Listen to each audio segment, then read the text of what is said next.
one of all of those. Do what? Your name is square. Your name is longer. Oh yeah. Should have just put Jordan. Takes up half my camera.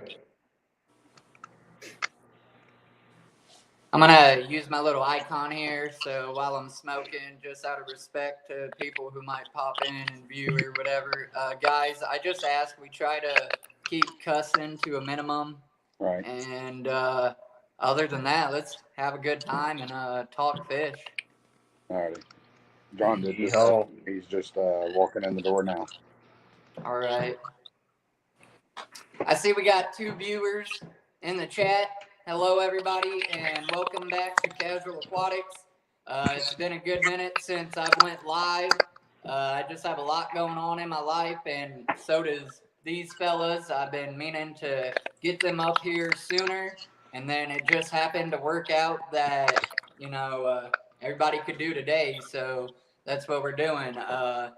Let me know in the chat who's all in here. Now I see 4 people viewing, but I don't see no chatting going on yet. I thank everybody for showing up.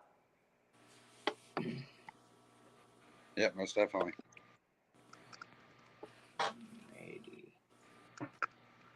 Give me a second here.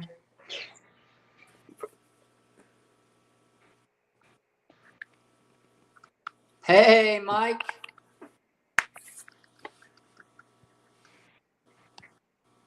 Hello and welcome, not welcome.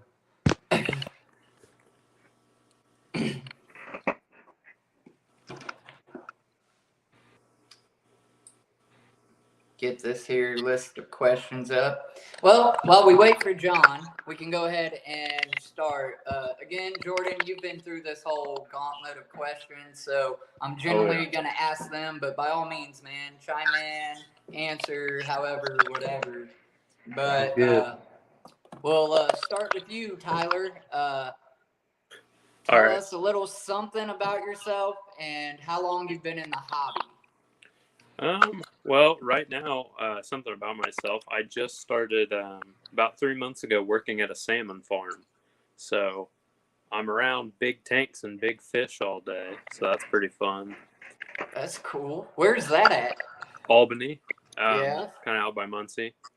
But yeah, I've not been hardcore into fish keeping for a long time, probably about 2 years. But since we bought this house, I've got so much room. I'm like, I'm just gonna throw some big tanks in here, get some fun fish, and it livens the place up a lot. And it's just enjoyable. Right. Trevor? Yeah, my name's Trevor Logan. I'm from Newcastle, Indiana. I've been in the hobby for going on 2 years now. I started out with just some goldfish that I wanted a pair for my son, and everything kind of escalated and spiraled from there. And I now have, I think, 6 tanks running in my living room right now. Luckily, it's on a concrete slab. Right on. You got some beautiful fish, man. I was in awe when I seen that large tank of yours, that Midas Devil, maybe flower horn. That fish is beautiful, bro. Thank you very much. He is off in the back in the corner. Him and the female are getting ready to lay again. Their tubes have dropped. Her knuckle hump or cock has already started to enlarge, so it tells me they're getting ready to lay again. So I'll have more fry coming soon. Right. All right. So my first question, aside from the introduction, would be, and you just kind of answered that a little bit, but I'm sure there might be more to it. Okay. What first piqued y'all's interest in this hobby? Rather it was a person or an experience, or just randomly was like, hey, I think I want some fish. Tyler, if you want to answer that first, it doesn't matter to me.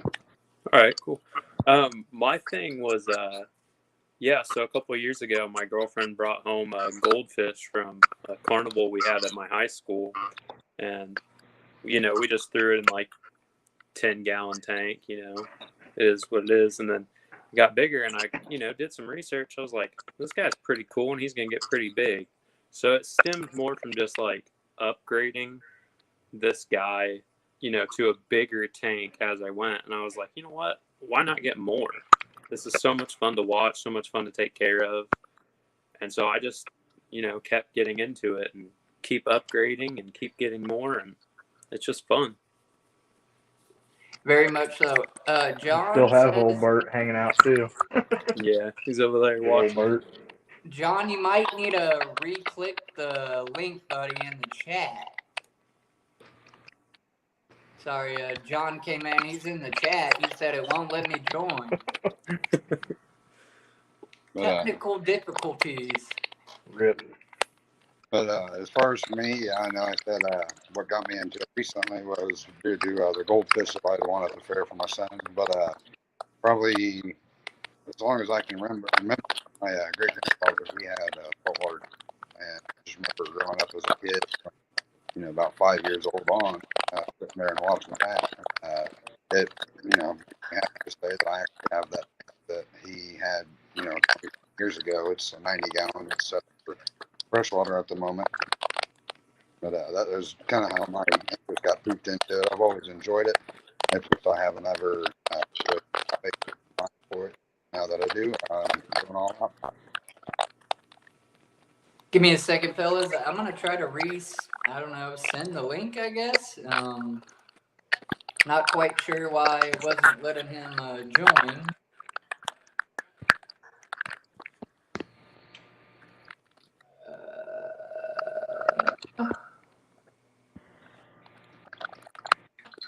Click that link.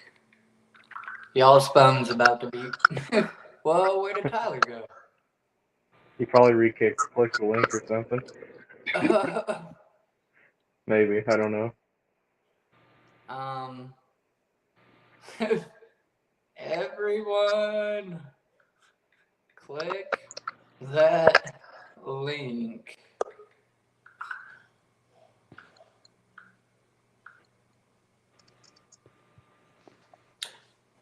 Okay, here we go. Well, that might be Tyler back. Yep, there's Tyler.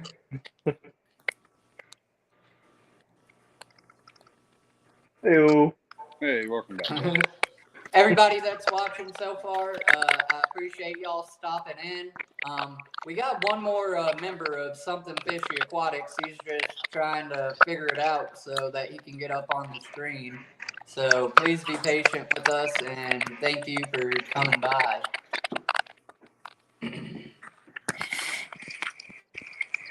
Alrighty. Are one of y'all typing?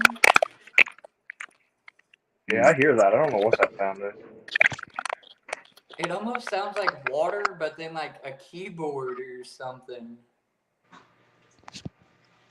Yeah, I'm not entirely sure. Alrighty. So we just said. All right. So far, what has been your favorite part of keeping fish?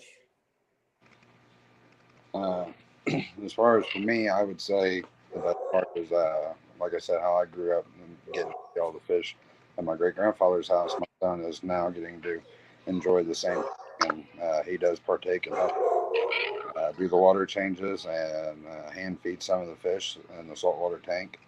So it's pretty neat to see him enjoy it just the same as I have. Tyler dropped out again or something. All right. Having internet problems or something. Is your internet just not having it, Tyler?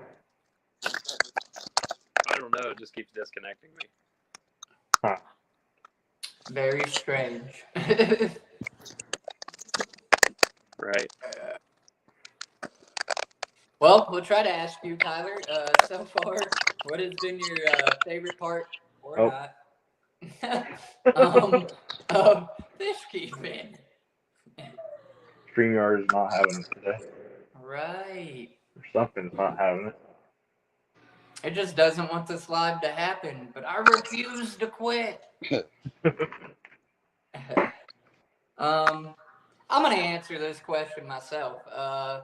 My favorite part of fish keeping is the rewarding aspect of it. You put in the time and effort to take care of these creatures. You give them a proper, safe home, feed them good, and then eventually they might just reproduce for you. And when that happens, that is very rewarding because that means that generally speaking, I done something right. Now I know with some fish, you just put a male and a female together and it's over with, like convicts and guppies or whatever. But some of the other fish, cichlids and plecos, you really got to work on, like, conditions of the water and the environment and stuff like that to get them to breed. So when you really start getting spawns and stuff like that, it feels really good. So that would probably be one of my favorite parts of this hobby. Yep, I'd have to agree. And hey, we got John. We ain't got a Tyler, but we got a John. What's up, buddy? There we What's go. up, everybody? Hey, Tyler's been coming in and out. I don't know what this his keeps internet disconnecting connection. him. Yeah, hold on. I'm trying to fix the audio issue.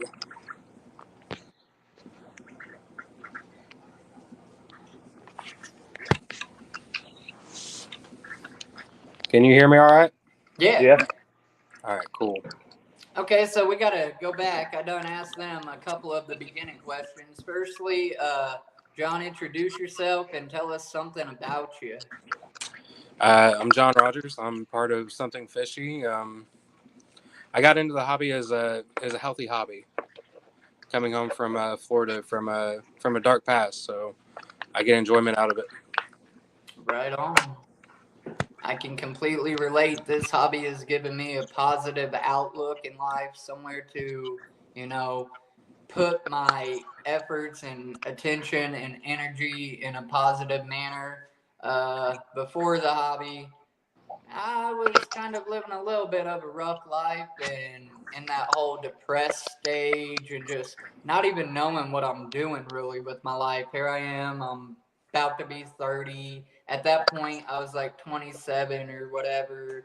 And, I just really didn't have a whole lot of positive outlets. And this hobby, I dove head first into it. It engulfed me. And now that's all I do. I work and think about my fish at work. And when I come home, I'm playing with my fish. There's not a time when I have free time that I'm not either staring into my tank or got my hand in there messing with something, moving something around, or something like that. So I can completely relate to what you just said. Oh yeah.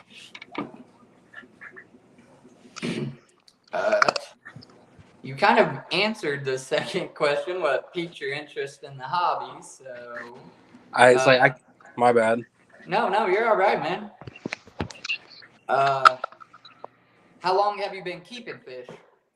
Off and on, probably about 2.5 years. I had a fish tank when I was like previous to marriage, but that didn't work out. But here lately, like the last 2.5 years, is when I've really gotten into like keeping and breeding and reading up on it, learning. Right. Sorry, I was trying to switch this layout. All right. So let's go to this one. Over the years, who have you admired and or looked up to in the hobby?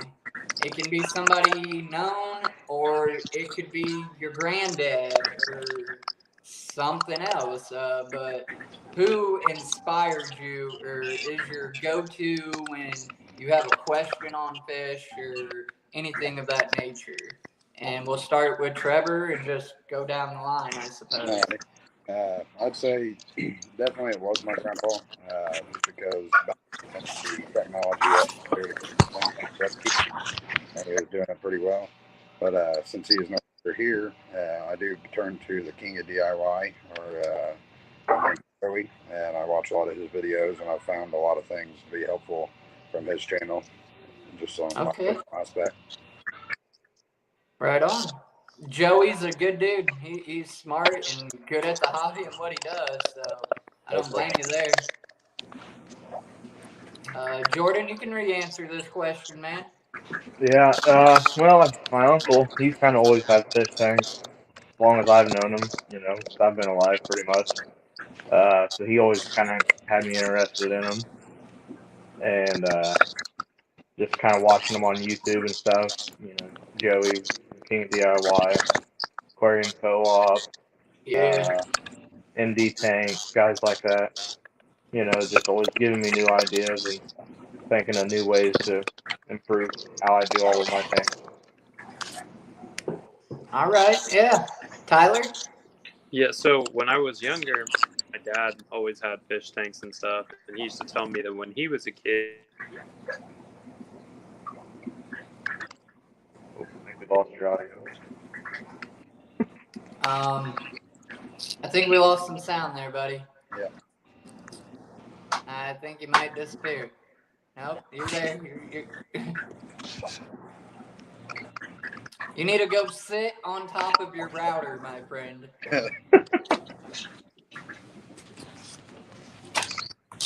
I'm really not sure why we ain't got sound from him. Tyler, nod your head if you can hear us. I think he's actually going to go sit on the router.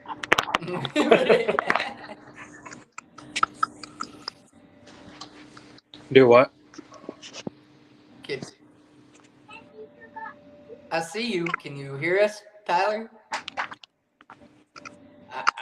Do y'all hear him? No. I don't hear Okay. him. I can see him. Yeah, we lost him. And we lost John. Not having it. You may make sure, try like muting and then unmuting your mic, Tyler. Right. If you just click on your screen, it'll be like a mic option. You click it, and then if not, it might leave and then rejoin.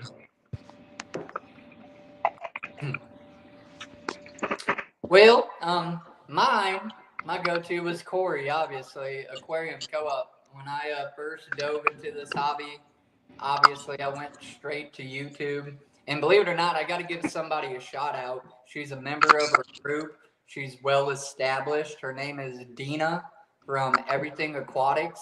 And that woman saved my life.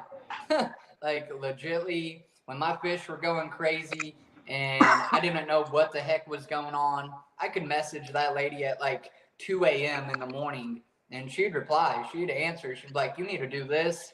You need to, maybe take this away or something like that. So I got to give Dina some credit and a shout out. But like my go-to on the internet was most definitely Corey.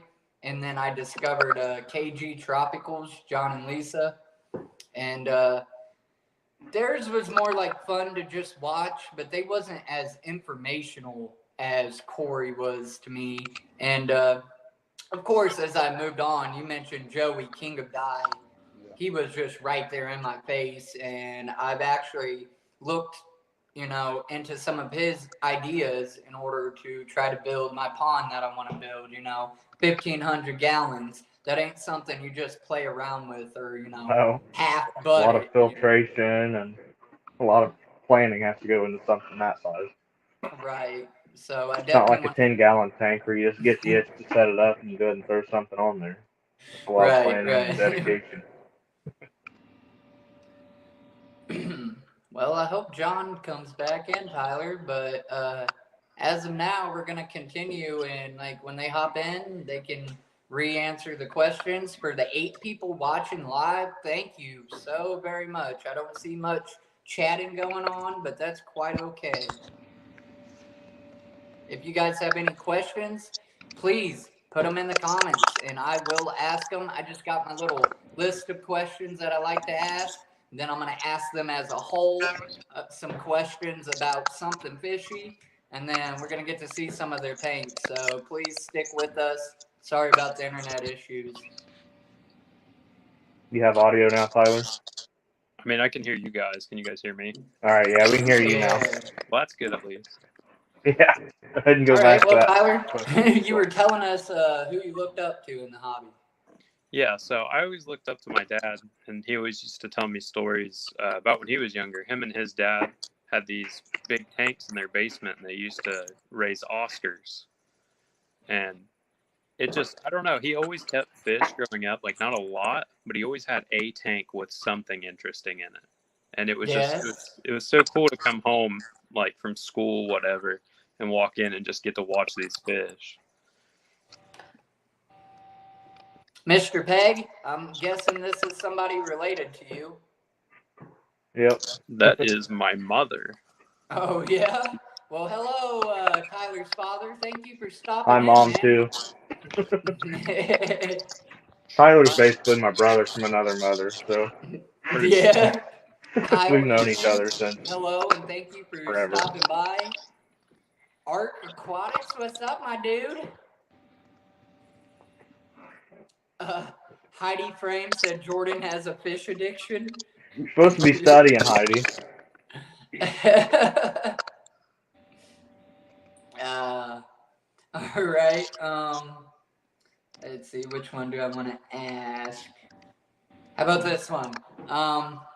Again, starting with you, Trevor, and then we'll work our way around. How many tanks are you working with currently, and what are your future plans? Now, separate that from something fishy. Just, do you have any more plans in your house? Unless otherwise your plan is to shut down your house and move it all to, something fishy or whatever, then that's on you. But how many tanks do you have up and running? Tell us a little bit of the stock, and if you have any plans for anything more in your home. Okay. As of right now, I have 6 tanks in the living room and 1 in our bedroom. It's a 36-gallon boat ramp. Right behind me is my 210 gallons, and this is a cichlid community tank of oddballs that really shouldn't work together, but they have been. And then my 90 gallon is kind of just a little quarantine kind of deal, if you want to say. But as far as plans for the future, I do plan on having a larger saltwater tank due to my saltwater ray and a few of the other fish that will get large. And then the guys behind me, just because a few of them will get very large, in the 3 to 4 foot range. I do want to build a plywood tank in this space, be 3 inches shy of 8 foot long, and I want to do about close to 8 foot by 4 foot and 5 foot. So my idea would be about 1,000 gallons. Yeah. I'm sorry, I had to put you on solo. I seen that big fine. fish right behind your head, and that Yep. pike cichlid of yours, man. I'm so jelly. He is beautiful. He actually He, did. she, whatever it may be. Yeah, he actually did just beat up my Doveye. So the Doveye is in the 90 gallon with the RTM and my Oscar. My male red devil tries to kill in there. I don't know. Switch just kind of flipped with him, and he doesn't like her. And she's about the same size as he is. She just doesn't fight back to him. Anybody else, she will fight back. Right on. Tyler? Yeah, so right now I only have 3. I just consolidated them from 6, actually today. But my plans going forward would be pretty much just keep upgrading that goldfish until he's to the point where, I can get him an awesome pond in the backyard. Something cool, something big to where he can just grow out. He's growing out with a Plecostomus right now. They're both about half the size of my forearm at this point, but just keep upgrading them basically to my plans. All my other Right. stuff I plan on pretty much. Right on. That's a big pleco, man, if it's the size of your forearm. He's getting pretty big. Right on. Jordan, what do you got going on there, buddy? I know you got Yeah, so I've currently got 29 tanks, right? Yeah, 29 tanks. All of them, well, I was going to say all of them but 6 are up and running. The 6 that aren't up and running are the top and bottom shelf of my rack that's on this side of me. Everything else is running. Okay. I reckon I don't know where your plans would be as far as in your house. Obviously, I'm trying not to get ahead of myself, but with the store coming to my property, and I don't really plan on expanding much more as far as what I've got in the house. But yeah, that's what I said, man. If we all had our beards, we could be the bearded yeah, I wonders. know. Yeah. I'm glad Aquatics remembers that from the last time I was on. Right, all baby face. Yeah. That's too cool. Not sure if John's at least in the chat. John, I don't know if you're at least watching this, man. You could answer in the chat if for whatever reason it's not letting you be up on screen, and you and Tyler keep going back and forth.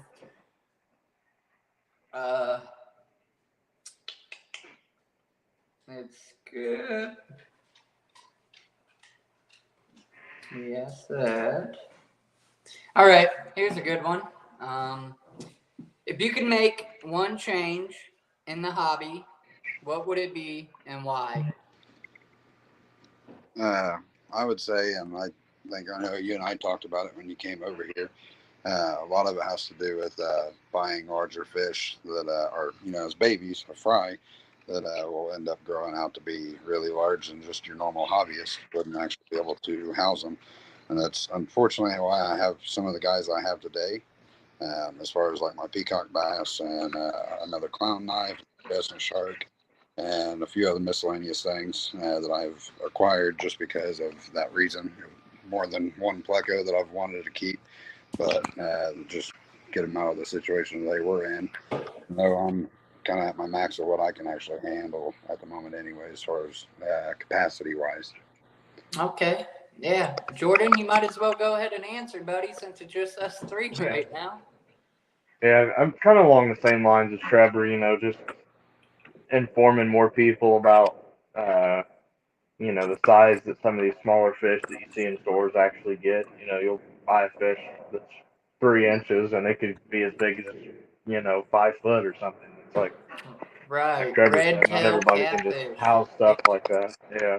Start out this little, and then they get Yeah. 3 foot. And you see them in all these stores and everything, and that's when you come into issues with invasive species and stuff like that, because a lot of those will be, they'll sell them in stores and they'll be tiny, and people think, oh, well, that'll be fine in my 20-gallon tank, and then they'll get huge and they'll release them instead of, trying to Right. rehome them or something like that. And I can only concede what y'all are saying. The only thing that I'd say differently is like it should be law, not just a known thing. It should be law. When you go into a fish store, they should have listed the final size of what that fish is going to be, or a picture or something drawn on the tank, a big poster showing all of the fish they have. And sure, it starts out at 2 inches. The 2 inches, all fish do. But it will get 8 inches, 16 inches, 3 foot, because people new getting into the hobby, they just see fish and they're like, oh, they're pretty and that's very interesting. And I don't want to take that away. That's what gets people into the hobby, Yeah. And it's not even that you can't buy that fish that's small that's going to get big, but if you do purchase that, make sure you know somebody that either would be willing to buy it off of you or rehome if it does have a proper tank when it is larger. Garcia, thank you for coming through, buddy. I appreciate it, man.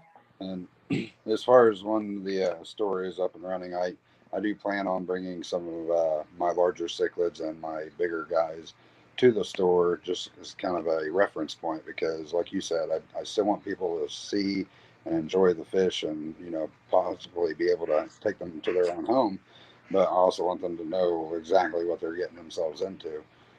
Right.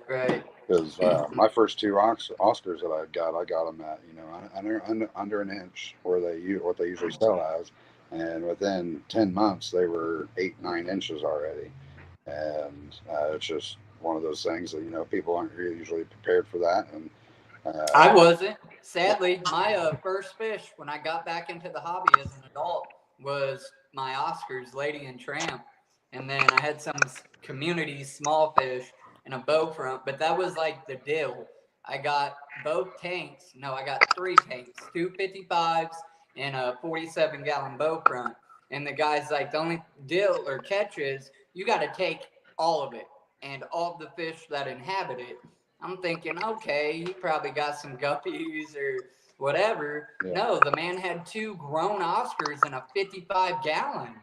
And even not like really knowing, I knew that could not be right. Like, there's just no way. Yeah. And after doing research, I learned these guys need 75 gallons apiece, at least, bare minimal. Yeah. And that's what made me go out on the hunt for my 135 gallon tank. And that's what kind of started my process or my journey. And then once I had them in that tank, I'm like, ooh, I want this fish.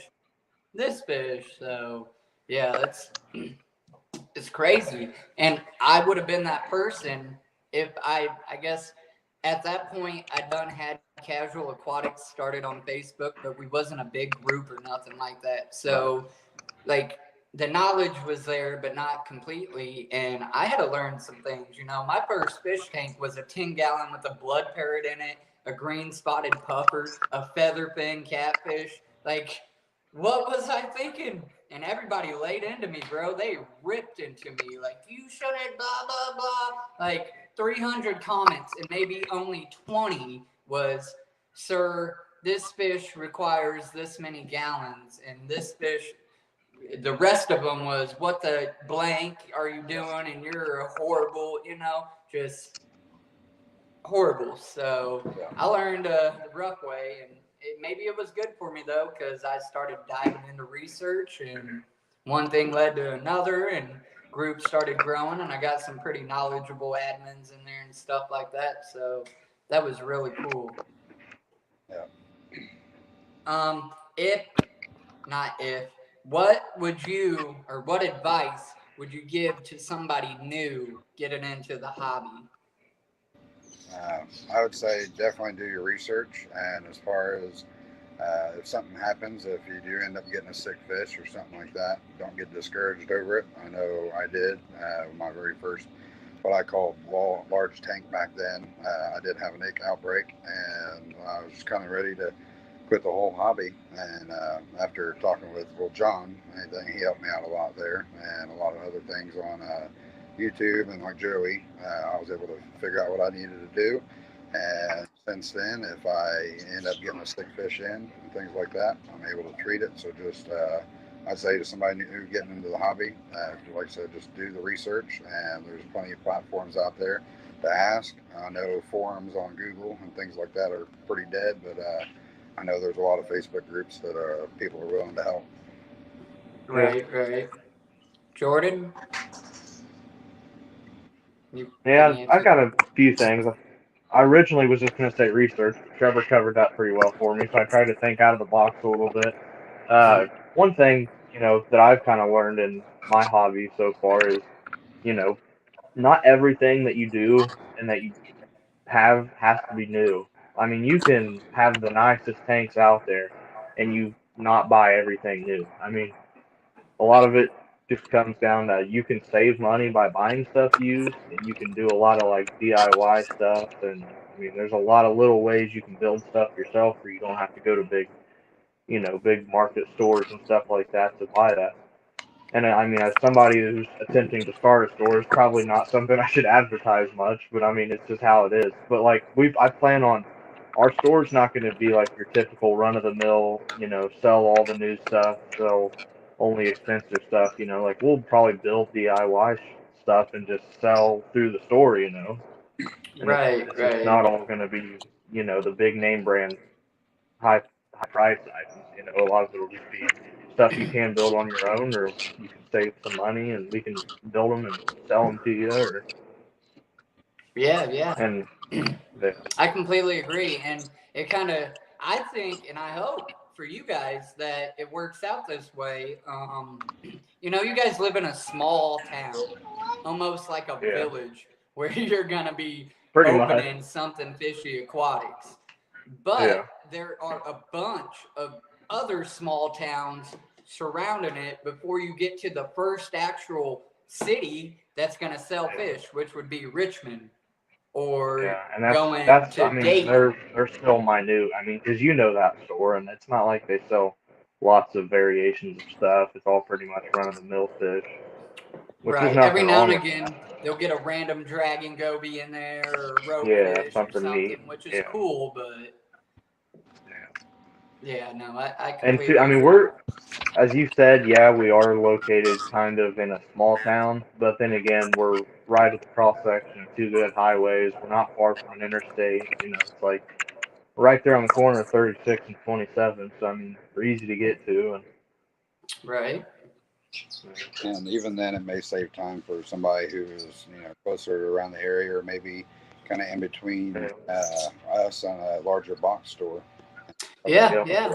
And like something I've learned in the hobby recently, or not really recently, but in the past few months, is like a lot of people that are really into the fish stuff, traveling is half the fun, you know? Like I love traveling out to these swap meets and stuff. Like I've been to Michigan, Yes.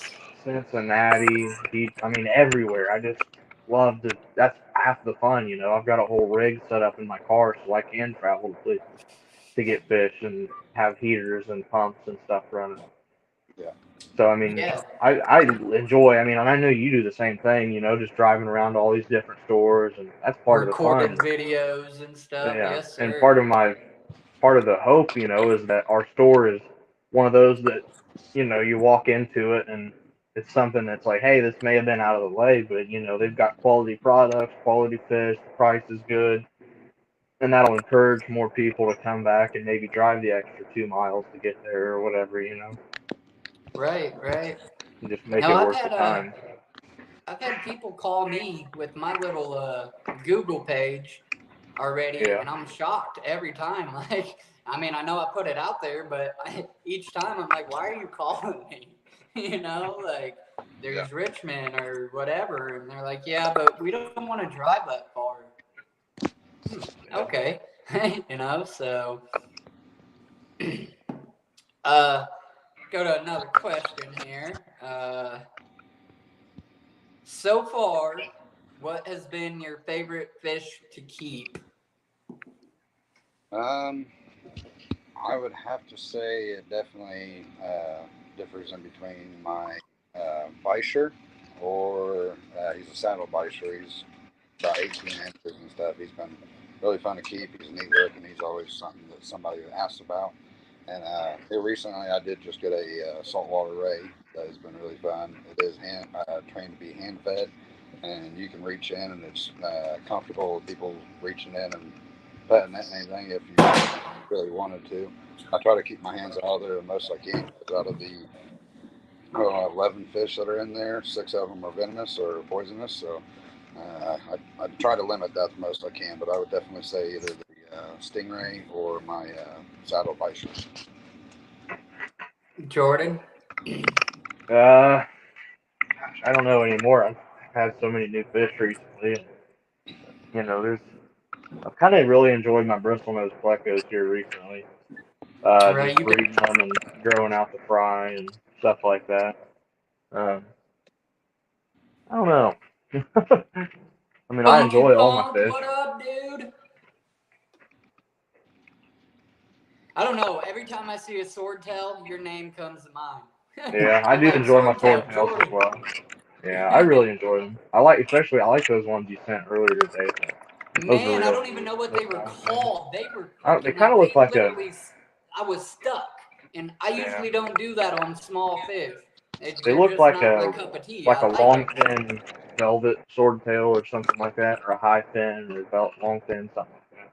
They were definitely Oh, neat though. that he was looking good, but $30 a piece. I'm like, Yeah, meh. a little steep. I mean, maybe if you could get lucky and buy a male and a female and try to get them to breed and keep growing some out. Aquafunk, you'll have to wait and see, buddy. Trevor's got all kinds of bad A fish. So we'll get to that at the end. I really appreciate you stopping in, buddy. For y'all that don't know, Aquafunk got his own channel. Y'all might check him out. If I had a mod in here, I'd tell him to drop the links, but I do not, surprisingly. So go check out Aquafunk, y'all. He's good people. Most definitely. My favorite fish to keep so far, I don't know. That's a hard one. Obviously, I'm really fond of my Oscars, and how you said your Beischer, man. My Beischer Nubs, he's really cool, but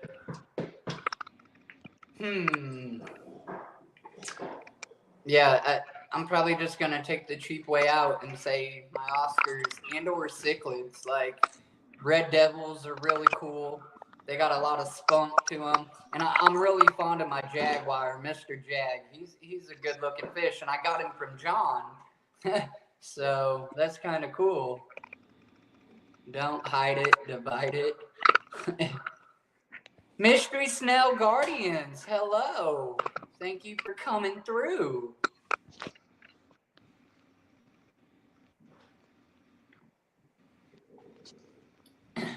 All right.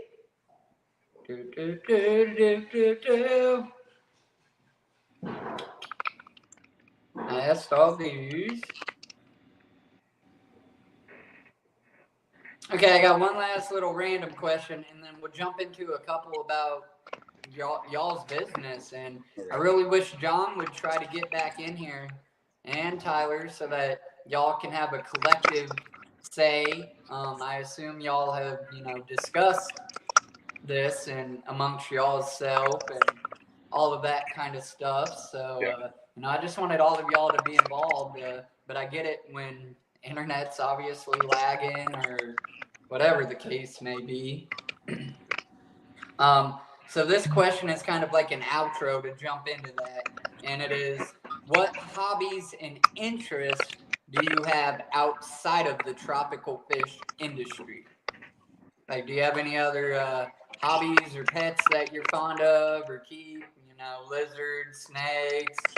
Obviously, I have 2 dogs and a cat, but mainly I just keep fish. Yep. As of right now, I have 2 dogs and 4 cats. One dog, his name's Cujo, which you had met.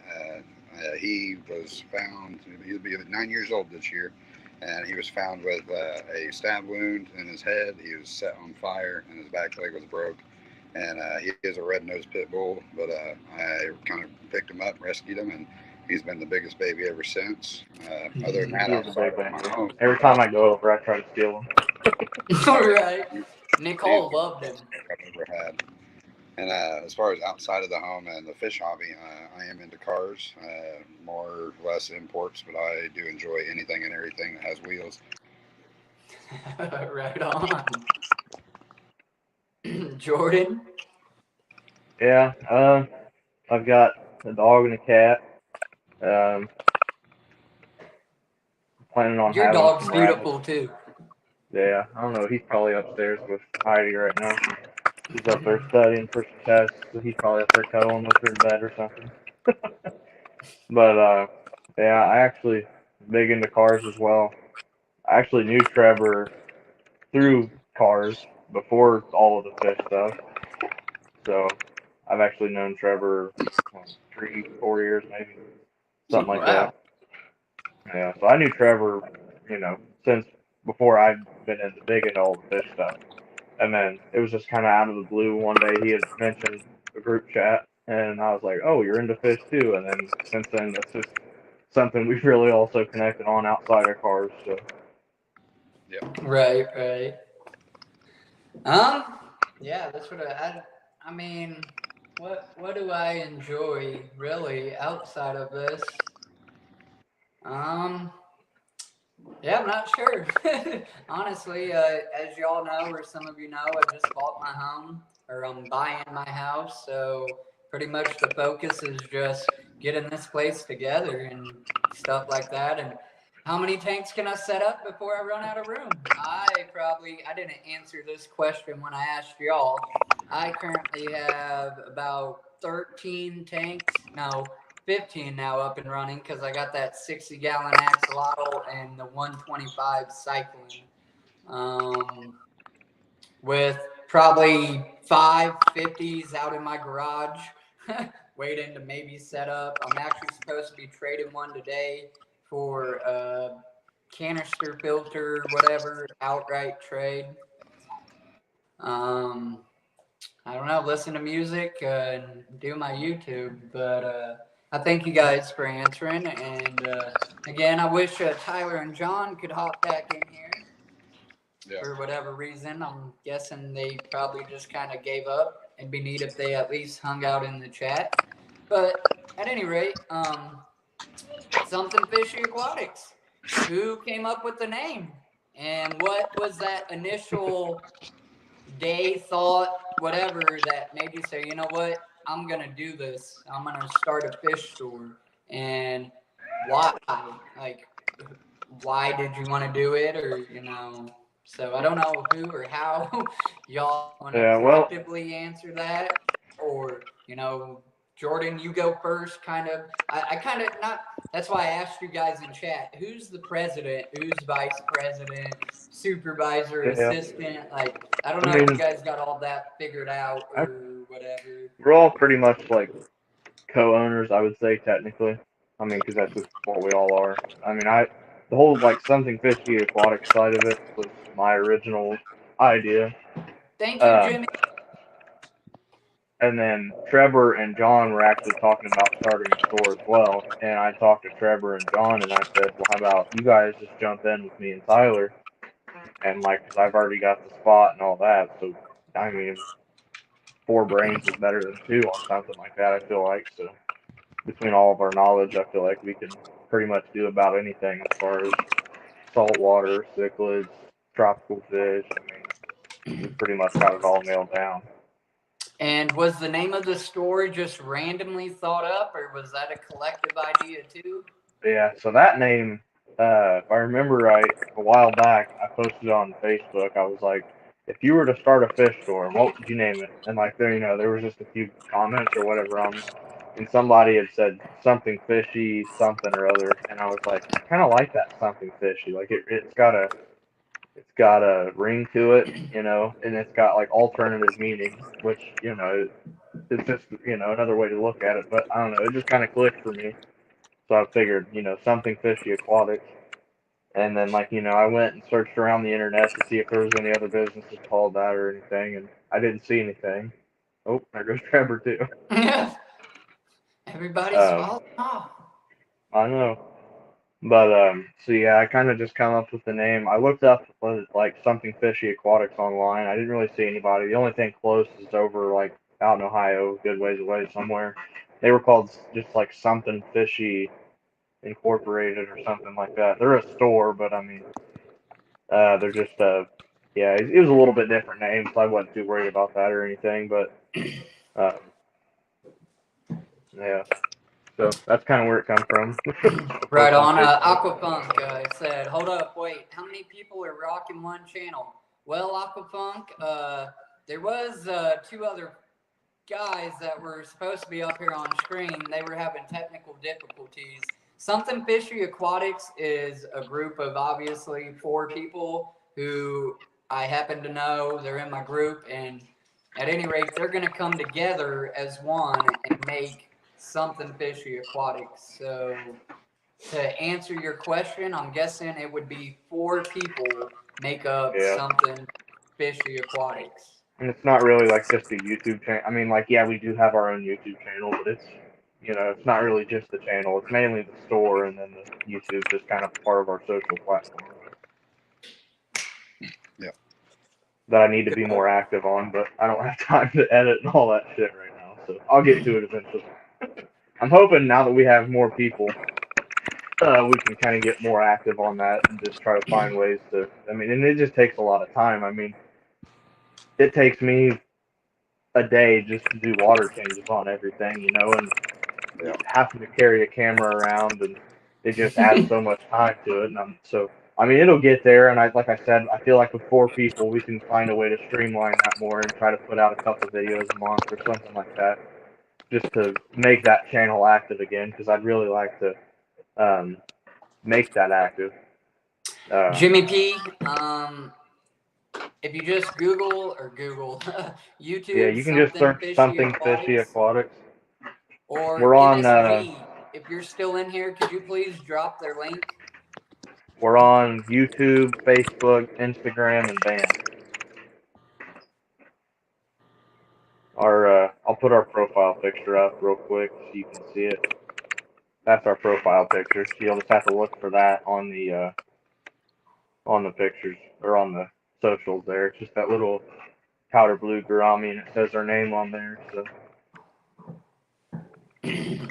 So, what's the plans? Like, when are you guys gonna start? When are you projecting that you'll actually be open? Are you gonna wait to sell fish, or like until your store's complete, or you're selling fish now and just gonna slowly build? Like, what's your structure? You know, like what are you working with? What's the Yeah. goal? So right now I'm kind of shooting for the end of the year to be like part time open, but I don't know. With me and my fiance are getting married in November, so some of our money is kind of going towards that, and weddings are expensive, so it just kind of depends how much money we can all get together and how much time I can get put in on getting the store ready and all that. So we'll see. Hopefully by the end of the year, but if it comes down to it, I'm hoping middle of next year at the latest. And then I'm hoping within a year of us being part time that I'll be able to jump into it full time. And then, as that rolls through, hopefully I can bring on Trevor and John and Tyler if they're all interested in coming to work full time. Like I know Trevor drives a truck, so that's something he'd probably want to stick with. So I mean, if he just wants to kind of sit on the sideline and help out when he can, cover some shifts and stuff, but He it's could be all up to like them. your promoter. You guys get some, like, Oh I don't yeah, know, you totally. drive I a mean, truck, put magnets of something fishy, aquatics all over it, and you're like yeah, a driving advertisement for your guys' shop. And you could be doing yeah, some of the like social, like sharing and promoting, and yeah. you'd be like their the advertising agent of something fishy aquatics. Of course, yeah. I mean, everybody has real jobs right now, and this is an Oh yeah, idea that has to get started. So I can completely understand that. yeah. You said hopefully by the end of the year, and you just said you don't have time really to record videos when doing water changes and stuff like that. I assume you plan on setting up some kind of auto water change, or are you still going to Yeah, be I old don't. school, just using buckets? Part of it, I'm thinking some of it we're gonna do some auto systems on. It just kind of depends. I mean, there's plenty of room to do it. Um, it's just a matter of figuring out how we'd want to set it up and Thank stuff like you. that. Yeah, thank you, MSG. Thank you. Okay. But yeah, So then, some of it'll be manual, some of it might be auto. It just kind of depends. There's a lot that'll go into that down the line. so combined, it looks about 50-50. Talking about you, Jordan, and Tyler, it sounds like have a lot of like smalls or smaller fish. And I know Trevor and John Yeah, got them cichlids, boy. yeah. Yeah. So, are you going to be strictly freshwater, or are you going to try to venture into selling salt and having salt fish too? I know Trevor has a personal salt tank at home. I don't know if Yeah. y'all have discussed bringing that to the Yeah, shop we've too. talked about it a little bit. So the kind of the plan is when we first start, I think we're gonna focus fresh mainly, and then kind of as we grow and as we kind of build our customer base and get some money flowing through the company, I think we are going to do a little bit of saltwater. It's probably not going to be anything, too crazy to start, at least from the location we're at currently, but we would like to venture into a little bit of saltwater eventually. All right, yeah. And that's something too that's helpful with Trevor and John being on the team now as well is it will help cover that whole other side of the hobby and the bigger cichlids and salt water and stuff like that because they've got the knowledge on that nailed down, and me and Tyler, like you said, have kind of the smaller, more tropical stuff that we've really been working on, so we kind of cover all of it. So then, give everybody watching a rough idea. Like, what are you gonna start out with? Then, like, what will you have to sell on day one? Yeah, day one will be a lot of tropicals and cichlids and just mainly fresh and whatever. Yeah, you guys can put some of that into Trevor. Yeah. I know you're.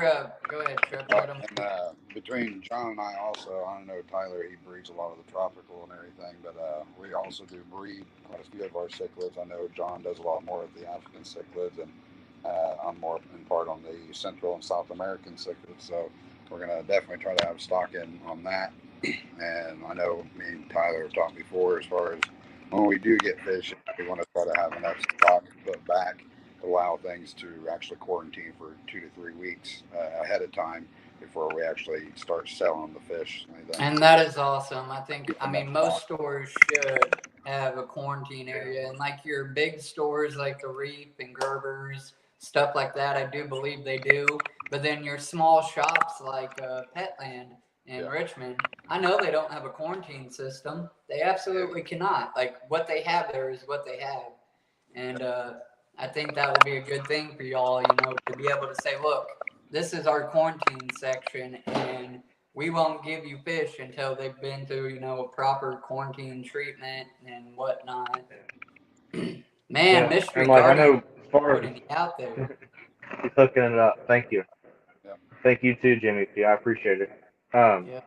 But yeah, like as far as what we'll stock to start, our plans are we all do some of our own breeding and whatnot. So some of our stock will be local bred and whatnot. And we also do plan on working with some retailers, wholesalers to kind of bring in more stock from outside. To it's not all gonna. I mean, because the four of us, we simply can't. With the limited space we all have, we can't breed enough to just make that our store.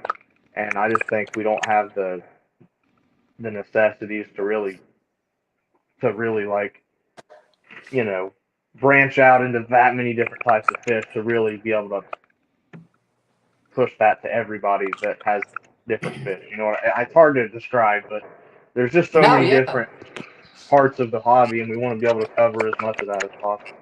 The more people we can appeal to, the better. So. And I know we have talked before about. Yeah, no, I mean, you're smart. It's better to be prepared instead of just jumping in head first and Yeah. then getting caught up or, you know, not having enough fish on hand. Have you thought about that? Like, Yeah. are you, before you are officially open, are you going to be sure that you have fish to sell on day one? Oh yeah. Or Yeah, are we're you going gonna to be be. like, We'll have look, like an opening day, and okay. yeah. Well, I mean, we'll be as stocked as we can be when we go to open the store. And like Jordan said, that'll entail a lot of actually, sellers and things like that that are our wholesaler.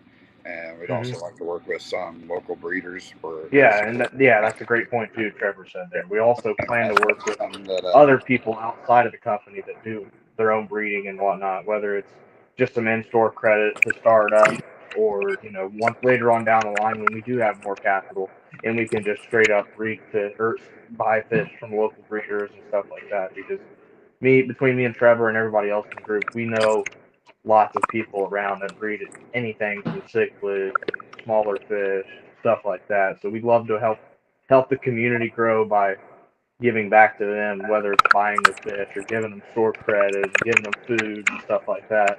So.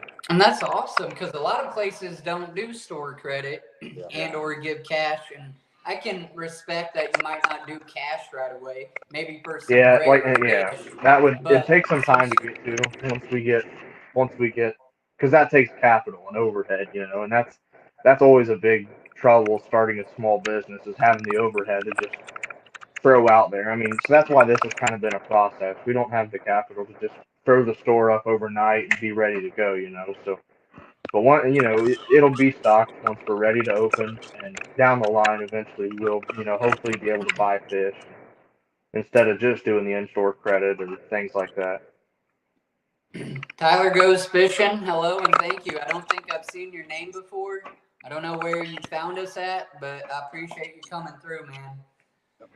And Aquafunk. Aquafunk, I will be hitting you up about the wholesaling. I will definitely get in touch with you about that. Oh yeah, I talked to that man on the phone, I don't know, a couple months back about his whole list of stuff he had. And quite honestly, What does if he I had the wholesale? tanks, I would have bought quite a bit of corridors from him. He's got a good price on them if you buy more than like 200.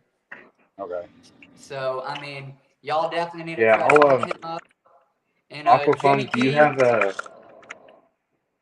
we are Go ahead. all located in Indiana. And that brings up a good question. Sorry, I didn't mean to cut you off, Jordan. No, you're fine. You're fine. Will you guys be willing to ship fish as well? Are you trying That's to something start we've off kind of talked local? about a little bit. Yeah, we're gonna start local, but we might ship a little bit here and there. it's just kind of one of those things that depends. We have to do some testing on it first, and before we just dove head first into shipping. We'd love to test it out a little bit down the line though, and just kind of try it out, and make sure we can do it right because that's our biggest thing. Is anything we do, we want to do the right way, so that way it just causes less headache down the road. Do it right the first time, or do it in small amounts at first until you know how to do it the right way. You know you can do it confidently, so that way when you upscale it, it just makes it easier down the road. Have you thought about some? I'm not saying it's gonna be set, but like general pricing. Are you just gonna see what everybody else is selling it at and match that price? Are you gonna maybe underprice, or you might even not say overcharge, but you might value the effort and time you put into said fish, and Yeah. I A lot of personally it. sell this for X amount of dollars, even though you might Yeah. find it for $5 over here. Yeah, a lot of it's going to come down to whether or not it's something that we've bred ourselves, or whether it comes from wholesaler, or if the kind of quarantine it goes through. I mean, there's multiple like factors that kind of go into that. Because I feel personally like I want to buy a trio of some guppies. What am I going to pay? like straight line. Like for example, my Dumbo panda, or my dwarf panda guppies I sell, or that I breed and will sell. They're probably $15 for a trio of those or something, just because they're not super rare in the hobby, but they're ones you don't see all the time. They do breed well. They're good looking fish. I breed them locally, so they're good for our local water quality and stuff like that. So I think 15 would probably be a decent store price that we sell those at. And Jimmy like I'm P, breeding super red bristles. Those would probably be $10 or $15 a piece, depending on size. Right. Jimmy P, keep that in mind, buddy. I know you're over there on the West Coast. You said California. I don't know if y'all have soft water, but we have liquid rock over here in Indiana. So if you do go to order fish from Something Fishy Aquatics, just know your acclimation process is going to be a little different. And I could be wrong. Correct me if I'm wrong. Y'all might have hard water Jimmy, too. feel free to send us a message on our Facebook. And same with you, Aquafunk. Send us a message on Facebook, or I can get a hold of you. But Jimmy, definitely send me a message, and I will keep you on a list. So if we do try to work on some shipping, I will definitely hit you up there. Thank you very much, Emily, for popping in my stream. And that's what it was. He said we only do a $200 minimum, and in my position, I couldn't house $200 worth of fish. I don't think, and like a given tank. And Aquafunk, you can answer this or correct me on it. Is there like a quantity amount? Like if you guys have some large cichlids and 7 of them equal $200, would you then ship that to me? I'm sorry, that's Aquafunk. I'm bugging in, but Sean, give them my number. Ooh, I don't know about that, buddy. Putting numbers out there. No. Yeah, I got your Funk. If that's cool, I have his cell phone number, and I'll shoot that You to can y'all. just PM that to us. Yeah, that's fine. Right. Sounds fine. I appreciate that. So then, I asked this as a trick question, though. So think before you answer. How much are you going to sell Oscars for? Or how much are you going to sell a Dovi for? And the reason I ask this is because tank requirements. And if you go to most stores, you see Oscars anywhere you go. And again, people grab them because they're only $5 or $8, and they're like, I'm gonna put this in my 30-gallon and he'll be fine. I think the price will reflect what fish they get. So I don't know if price may reflect a little bit. A lot of it's going to come down to we plan on doing lots of information. Like we'll have labels, or I plan to do labels, and have lots of information on the fish that people are purchasing. I don't want to inflate prices a lot on fish just because it's something that gets bigger. You know, I mean, it'll be pretty much fair market price. But you know, a lot of it is going to be just informing the customer and you know, making sure people know what they have. Funk, I said your limit is $200. So bare minimum in order to order through you guys for wholesale, it has to be $200. Now, could say hypothetically you have let's use peacock bass. Trevor has one behind him in a tank. At 12 inches, those things can fetch a price of anywhere from $100 to $200. Would you allow me to buy that one fish if it's in that price range? And for you guys, Something Fishy Aquatics, what is your thoughts and process on returns? So returns and DOA. So if that's something that we still kind of have to talk about and get into it more. Okay. It's on the list of stuff to talk about. Yeah. And I think as far as that, anything, a lot of that will also play into the future quarantine system that we are going to have, just to be able to assure that there'll be a healthy fish and go about it that way. But like Jordan said, there's still a lot to talk about with that. A lot of it's still early, so yeah. It's a lot to iron out. It's a lot to think about. Y'all better get on it. Yeah. Oh yeah, we are. We're working on it. ADHD. I think here. I'll show her. Are they talking about? I think she's talking about the panda guppies. Oh, okay. Let me. Oh, that's not what I wanted. Hold on. He said, "Yep, but you pay shipping." How much is your shipping, Funk? Is it a flat rate? And do you only do like 2-day shipping, or do you have a 5-day shipping? And who do you ship through? UPS, USPS, FedEx? Let me know, buddy. Here's my mails right here. I don't know if you want to throw me full screen real quick so you can see them better. Solo layout. Emily, there are the panda guppies. Here's my mails. And these are a dwarf panda guppy. So the males stay pretty small. This real nice colored male here is about as big as they'll get. They'll get a little bit bigger than him, but some of those guys are still pretty young, so they don't have all their coloring to them yet. But I'll show you my females real quick. They're over here in this tank. Thanks for stopping in, Emily. I appreciate it. Here's the females. There's still maybe a couple males here and there in the tank that I've not pulled yet, but I've been working on pulling the males. That way the females will lay their babies easier without being infected. Emily said that she wants your guppies. Yeah, I take a lot of pride in my panda guppies. I really like these guys. I'm glad that I got some to breed. And Jimmy said he's actually breeding some of those right now.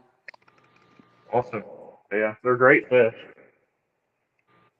Aquafunk said the good thing about the company I work for is we specialize in small business. So we provide technical support with any questions, including shipping and handling of customers, DOA, etc. That's awesome. Yeah, we'll definitely be getting a hold of you, man. I appreciate that. Yep. Here's my super reds that I've been breeding. And that's really cool. I really think that's one thing that should be upfront is, you know, your DOA policy and shipping and how you go about shipping and returns and stuff like that. So that's awesome, Funk. All right. Okay. He said, take me off. Get my ugly mug off there before I break something. Oh.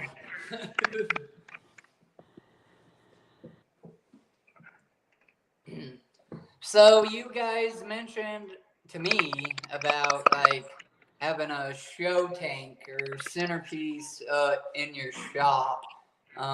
What's that going to be about? Is that strictly going to be your personal mascot fish, or you know, just the store's fish tank, and those won't be for sale? Or Yeah, It probably kind of depends. Some of them will probably be personal fish. I know Trevor, like he's talked about, bringing in some of his bigger cichlids and whatnot, and those will probably be personal fish. But there'll probably be some stuff for sale as well. Speaking of that, Trevor, how's those babies doing, man? well, they're doing good. I still have 7 growing out in my 36 gallon, and then I think I'd have to do a count anything on the 10 gallon and stuff. But How big are they getting? the ones in the 36 gallon are all about getting close to an inch right now.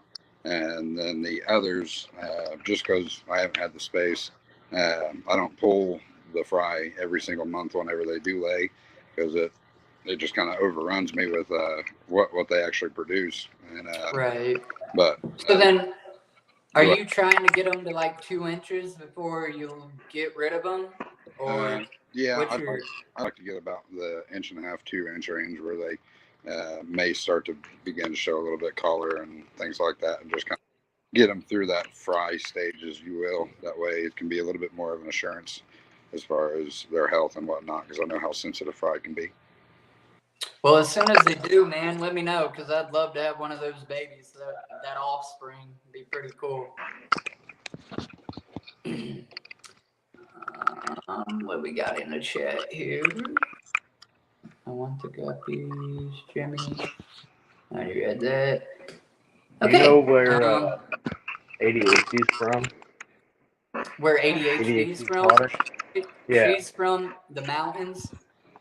Like literally, she's on mountain time. I think it's up in Nevada, or not Nevada.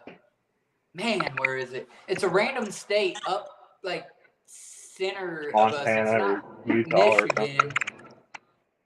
I had her on my stream, and I feel bad because I should know this. She literally told me, like, I'm on mountain time. They're like an hour off from us or something like that. But she's in the group, so you can hit her up Utah, she through said. there. Or no, wait, Jimmy P said that, but Yeah. Jimmy said Utah. Yeah, and Jimmy's in California, I do. Oh, Utah. Okay, yeah.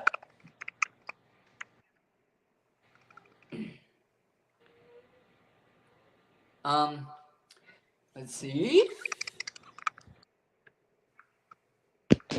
I'll jump back to a question. I've asked Jordan this question, but I'll ask you, Trevor. And then Okay. I think what I'm going to do is I really wish John was up here, man, so he could show his tanks. And Tyler, I don't know where they are, if either of you have hit them up in that chat, but I got Yeah, one Tyler last said he question tried that rejoining, but it was disconnecting him, so.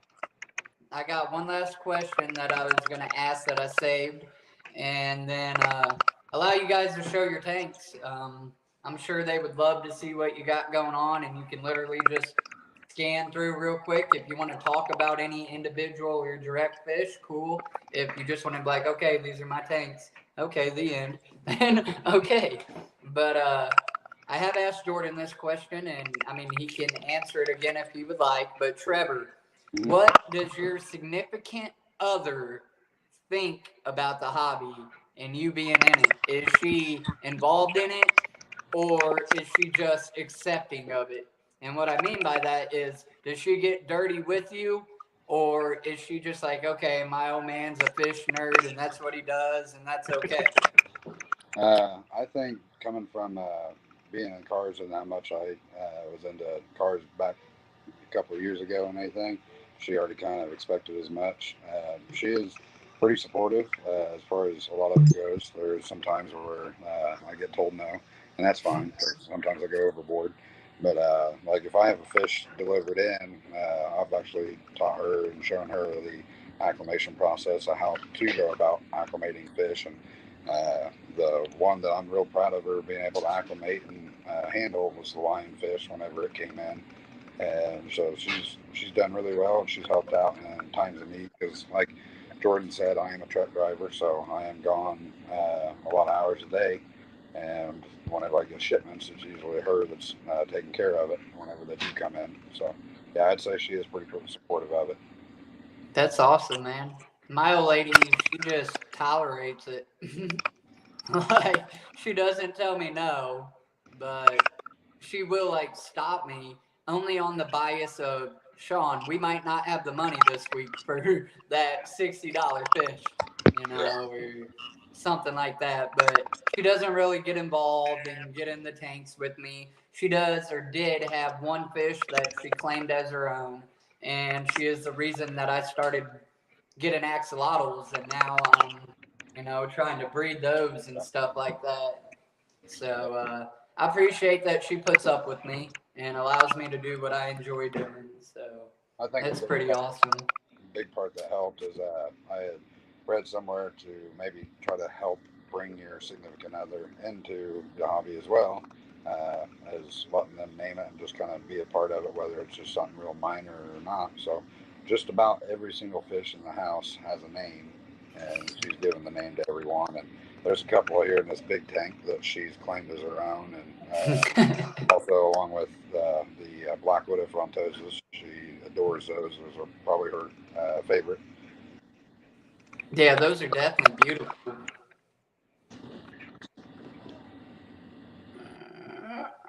All right. Well, without further ado, Aquapunk, I hope you're still in the chat. We're going to let Trevor go first and let him show us everything he has going on. So I'm going to put you on the solo screen, man. Alrighty.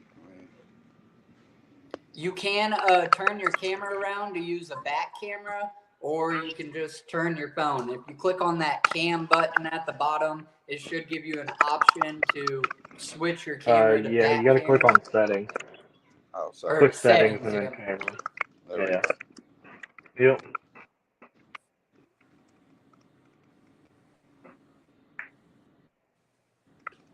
Everybody in the chat, would you please tell me what your favorite fish is? And if while he's showing his tanks, tell us what your favorite fish is that he has. There we go. I think maybe that's working. What Alright, up, so Phil? You missed the whole live stream, buddy, but it's okay. You get to see the fish tanks at least. So these guys think they're getting fed right now. I do have some that I have bought as far as myself. Just I have some things that I really wanted. But a lot of these have been fish that like the peacock bass. There's a red devil in here, front and center. Real quick, Trevor, tell everybody how big that tank is. This is a 210 gallon, and I do have two FX4 canister filters filtering it. And I do have, as you can see, maybe if it pans over, I have my outputs out here next to where my outbeds are, so all the water actually gets pushed to the center where my intakes are, and just kind of helps circulate everything a little bit better.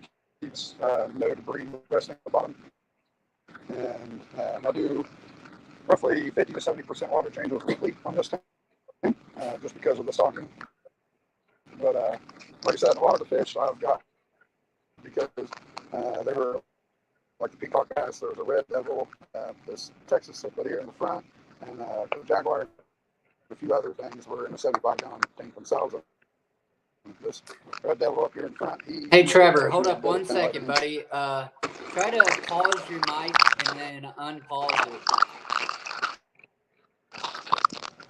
All right. Yeah, that's a little bit better, I think. Mexicali Fish People, yo, Funk, you done with Aquashella? Well, thank you for stopping in my stream. And Funk, I didn't know you was at Aquashella. Is that any better, Sean? Yeah, it's a little bit. I'm not quite sure why it's so choppy. This whole stream just like didn't want to happen. Phil said I'm going next year. Yeah, I'd like to go this year. They're in Florida right now, and I think next week is Chicago. Is Chicago next week? I believe so. I'd love to Damn, I go. was hoping to go to Chicago this year, but I didn't know it was that soon. So everybody, I'm going to talk about this tank. That pike cichlid that he has, red pike, is gorgeous. And he told me he got it from Predatory Fins. I personally wish I could have one, but they're quite costly. I think he said he got it for like $50 or something like that. So I'm quite jelly. Yeah, Also, that what looks like a Midas. There we go. He done some research and found there's a type of flower horn that has that pattern. So he's not 100% for sure if that ain't a flower horn or if it's a Midas. But I love that fish. I Now, was just he, stunned when I came into his house and seen it for the first time. And it has mated with that red devil, and that is the babies that I this is was the asking dad. him about. This here's the mom, and yeah, they breed every month. It's like clockwork, and they do breed here in the display tank. And once they hatch and they're little wigglers, I do pull them out whenever I am pulling the fish. But as far as like my purple rose queen here, I did buy that off predatory fins as well. And like I said, most of these guys, they were ones that I'd just taken in from other people who couldn't house them anymore, like this big 14-inch clown knife, my iridescent shark, these two plecos that are down in the sand here, and like the peacock bass, like I said, basically the ones that I've just taken in. But Right. kind of my grow out tank where my black widow frontoses and my psalms and my sevens are is right here. There is a little 1.5-inch flower horn. I don't know if he'll pop out or not, but and Jordan did get some fish out of this tank from me. I'll just kind of dwindling down because it was set up for my 125, and then I had a issue on my 90-gallon saltwater tank, and I had to set it up immediately for saltwater to keep them safe, and I had to move all of them. And then here's my 90-gallon, and as I said earlier in the video, this tank was actually my great-grandfather's 20 years ago that he had as a saltwater tank. The red doveye, he actually got beat up pretty bad from the pike trying to protect this RTM that's down here. And then for some reason, that male red devil, he doesn't like the Oscar anymore and tries to go after anytime he gets a chance.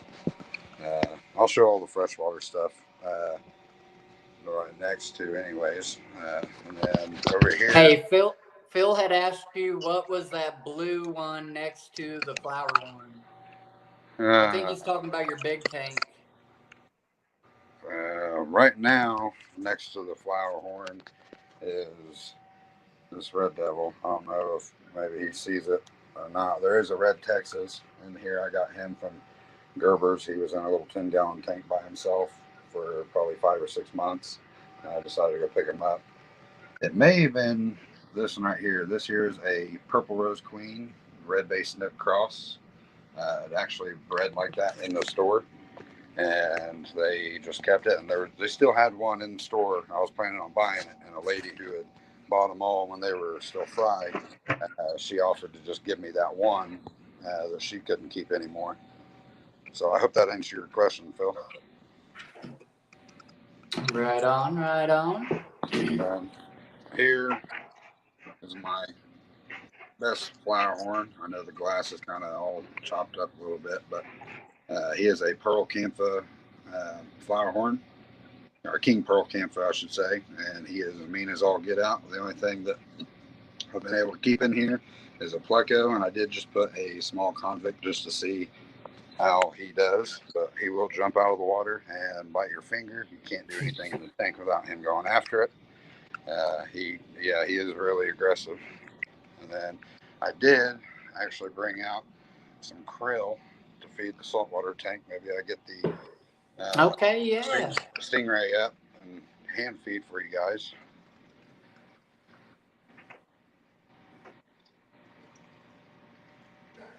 Get it sent in the water here. But there's everything from lionfish. There's a Niger trigger. There's a snowflake eel in here. A Tumini tang, big eye squirrel fish. A Corey's parrotfish, also known as princess fish. And there's a bicolor foxface over here, along with the ray. And there is a dog-faced puffer, but he's probably hiding in the rocks. Oh, here we go. Oh, Come on, buddy. no way. So yeah, he does hand feed. He comes almost out of the water for some food. Like I said, I want a stingray so bad, and that dogface puffer or whatever it's called is freaking awesome. yeah, But he'll let I you want a pet him. stingray really bad. That's one of those fish that I don't want to blindly get. I want to know that I have its forever home set up and just know that I can put it in that tank and watch it go. Yeah. Yeah, like the dogface, I just kind of got it to where it would come up and hand feed. The triggerfish will come up and hand feed as well. See if I can get him to come up again. He always swims the wrong way. That's my finger, bozo. There we go.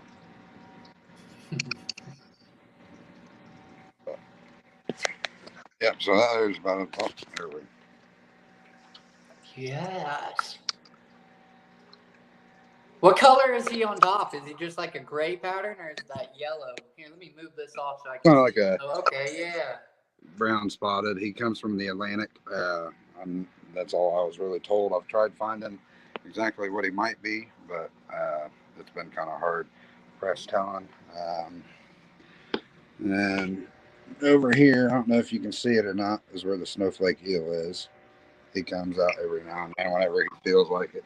He's about the a-hole of the tank.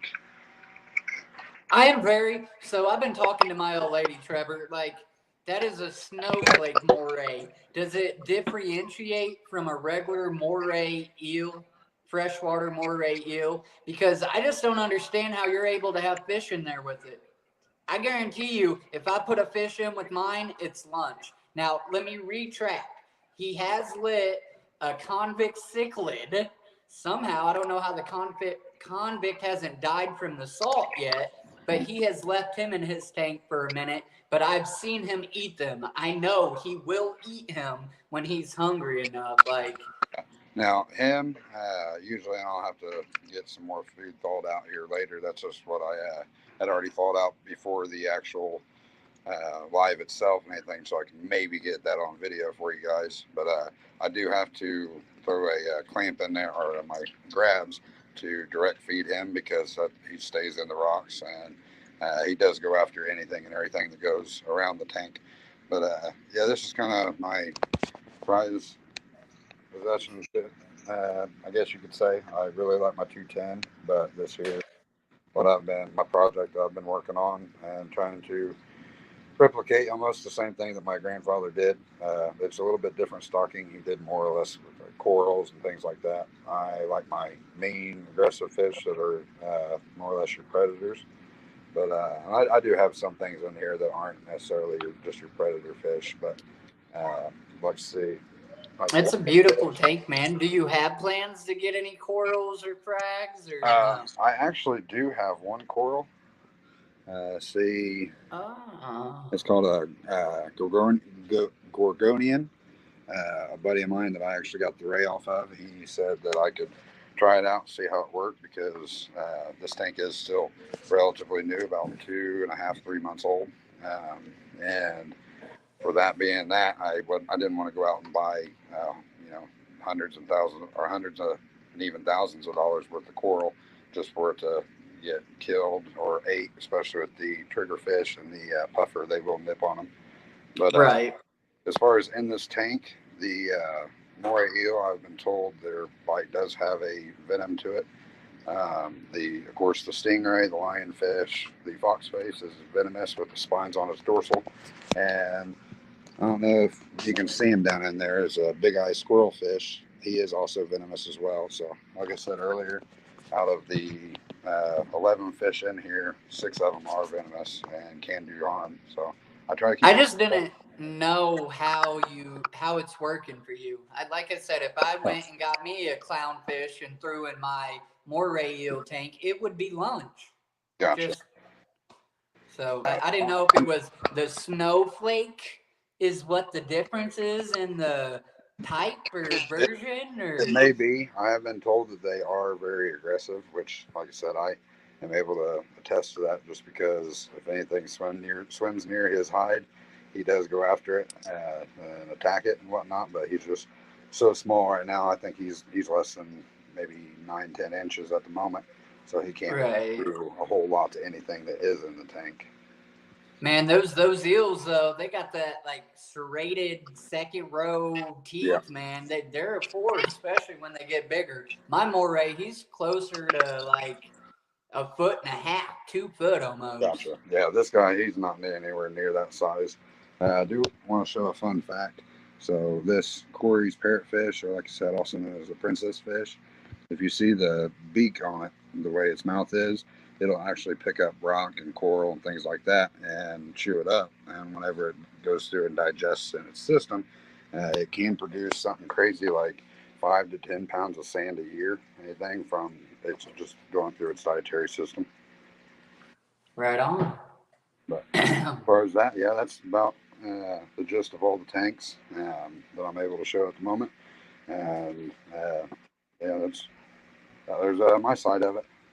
No, that's awesome. Thank you, man. I really do love all your tanks. When I came to your house, I wish I would have asked you if I could record, man, and Oh yeah, most came definitely. prepared because I was in awe. Like, yes, this is what I'm talking about. As you seen, like I was trying not to be rude, but I'm all just like looking at your tank. I'm over here. I'm over, Yeah. I wish that the camera on the back of my phone would have worked a little bit better. I think that's what the audio issue was, because that started right after I changed to that. So unfortunately, that was part of its reasoning. But another thing I'd like to show, or not show necessarily, but just say is I am currently the RTM of the Dovi, because the Dovi is a male and the female is the RTM. I did read that they can breed, so that's why another reason they're together, and how the male Dovi was protecting her. And then as far as my Red Texas and my Jack Dempsey, I heard they can also breed as well to create the what they call Galaxy cichlid. So those are other little projects that I'm trying to work on right now, just to have a That'd be cool. different thing in the hobby. Right on, Jordan. I know you got a couple new tank setups since you were last on the stream. So by all means, show us what you got, buddy. Cool. All right, let me get this switched around. I'll get you set on. Let me know if it solo. starts acting up weird or something. Okay. So this is my like 30-gallon bow front planted tank. Just stocked with some guppies and shrimp right now. Right on. I Nothing like too sitting on special. that step and looking into that tank when I'm there. Yeah. Yeah, it's a neat tank. Nothing too special. Right. And then down here I have a pair of dwarf neon rainbows I'm going to try to breed. Just waiting to get some spawning moths in there with them so I can get some eggs. But that's the male there with the orange fins, and then the females there with the yellow. They're just in their own little 10-gallon down there. And then here is the 55. Here's the 55. Or one of the 55s. Got 2 blood parrots. Yeah. Just angelfish. You need to I've have got them breed. some more. Yeah. Because I would definitely get a blood parrot from you to replace raviolis. That was the one fish that Nicole claimed and named and cried when we lost him. So Yeah. I owe her another blood parrot, but I kind of like, when I get fish, I like to get them small so I can grow with them and, watch them grow up. But I kind of just want to get a big old fat King Kong parrot for my tank to replace ravioli. And Sean, you are more than welcome to come grab one of the 4 that I have, because I don't need all 4, and I just kind of took them in because they needed a home, and there was the only one that I actually bought was the one I originally put in my 125 when it was just freshwater for my big guys. Right. Dude, that'd be awesome. I appreciate that. And you ain't got to give it to me. I'll give you $5 or something. Yeah, we can work something out. So. Yeah. What are those Dalmatian angels, or what type of angel is that, Jordan? I'm not sure what kind he is, or she, whatever. I think it's a female, but I've had her for quite a while. She's stunning. Yeah, she's pretty neat looking. She's got some nice coloration to her.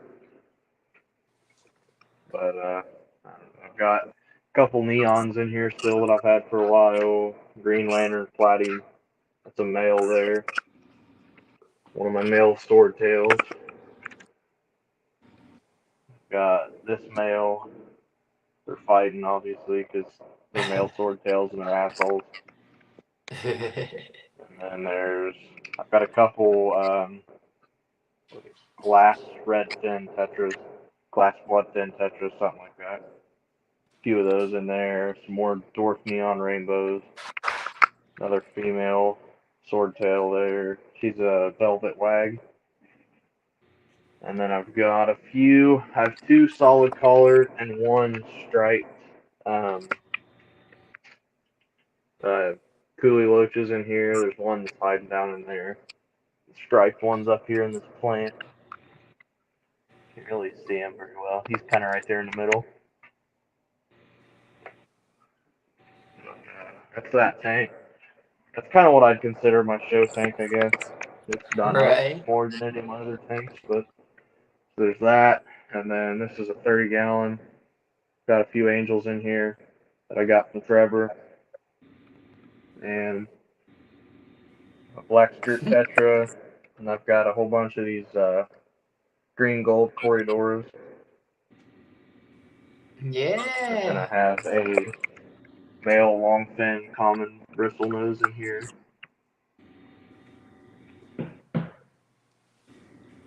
And then behind this tank, I have a tank behind a tank, so I won't be able to get very good views of it probably. You can kind of see them right there. Yeah. Is some of I have 2 blue neon cichlids, so they're dwarf cichlids. They don't get very big. There's one there, and then there's another one that's a little bit bigger hiding somewhere in there. And then I've got another, just like a chocolate male bristle nose hiding right there. I don't know where the other one's at. The other one's better looking than the one that's chilling right there. I'll put my camera there and see if you can see it.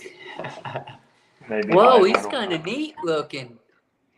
Yeah, their collars are real faint on right now because I think they're still somewhat young. But when they grow up, they get really nice coloration on them. I'll have to Oh, keep here's the that other in one mind. coming out. He was hiding in there. But when they stand their fins up, they have really nice colors on. They've got like a blue and black line that goes on the top and bottom of their fin. You can kind of see it there, but not really. Fish Visions, Really thank pretty you fish. for stopping in. I haven't seen your name before. Not sure how you found me, but thank you very much. If you're just joining, we're right at the end of the stream, just showing off some tanks. Do go back, check out Trevor's tank. His tanks, and kind of go through the whole stream. We talked a lot about our personal interest in the hobby. And Something Fishy Aquatics is actually going to be a fish store to the public here come this fall, hopefully. Hopefully. So here's my first rack. I built this rack myself with 2x4s. I mainly do breeding on this rack. I mean, this tank here is not really breeding. It's just kind of a show tank / holding tank or whatever you want to call it. Here are my chili pepper endlers that I've been breeding. Nice male right there. A couple nice males. See some They almost look juvenile like the males in the back there. swordtails. Yeah, they're similar. I mean, they're endlers, so they're more of the guppy. Right. No, he's cool looking. Yeah, they do have kind of like a swordtail on them. That's a big female right there staring at me. A couple other males or juvies. Are those Japanese rice fish I see up top, the white ones, or are those like babies? They're in a separate tank. I'll show you those here in a second. Here's my blue neocardina shrimp colonies that I've been breeding up. I started out with about 10 of them in here, and within a few months, there's probably 50 to 100 of them in there right now. It doesn't look like Patty, that. thank you for They're coming in there by. tight. John, thank you for coming by. Aquafunk Here's said, my- "Okay, I'm back, Jack. So what you think about that?" Here's my blue-green Moscow guppies that I breed. There's a juvenile down there. Juvenile male. Got some good coloration adult. on him. That red sticks Adult out. male right there. One of the adult males. Another adult there. What? It's Aquafunk's birthday? Happy birthday, Funk. Hey, happy birthday. Here's my female super red. A big old breeder female. You see a couple little babies still in here throughout the tank. Hey, I got a question for The you. male How did usually you hides know in the for back. sure that your bristles were breeding? And like, how did you? You said you didn't do nothing. You just put a male and a female in a tank and let them do what they was gonna do, right? Because I got my tank for them. Pretty much. You need a cave in feel there like with them though, because they spawn in caves. I feel like I've been watching my male fan, but I did do some research. There's two different things that the male will do. One, he'll like sit at the end of the cave and he'll like kind of wave his body back and forth, and that's calling a female in, letting them know that he's wanting to breed. And then like if you see him fanning, that usually means he's got some babies in there. Yeah, and so like sometimes my male just kind of fan even when there's not babies. I don't know why, but I guess. But so yeah, that's what they do though. You're totally right. They'll sit there like kind of in the cave and kind of dance around to lure the female in, and then once the female goes in, they do what they call trapping. And so the male will trap the female in there, and she'll disperse her eggs, and then the male lets the eggs and fans them up until they leave the cave. How many weeks I currently before don't the have a babies cave in there hatch? right now because I just have these fry here that I just pulled out. It only takes about a week for them to hatch, and then about a week for them to get rid of their little yolk sacs before they free feed. Because I haven't even like grabbed about this 2 cave weeks, to and then check. they're ready I for don't want to interrupt regular nothing food. if it's really happening for me. Yeah. What I always do, I just make sure that the front of my cave faces out where I can see it, and then I just take a flashlight and shine it in there. Okay, yeah, I need to do that. So then down here is the rice fish. Kind of hard to see. I don't have much light down at the very bottom row of this rack. Thank you, Jimmy, very much. I appreciate you coming in, man. Yeah, thanks, I don't know Jimmy. if I have you as a mod Thank yet, you. but I need to make you a mod because you do regularly attend my streams and you check out my videos. And that's the best way I can show my appreciation is make you a moderator.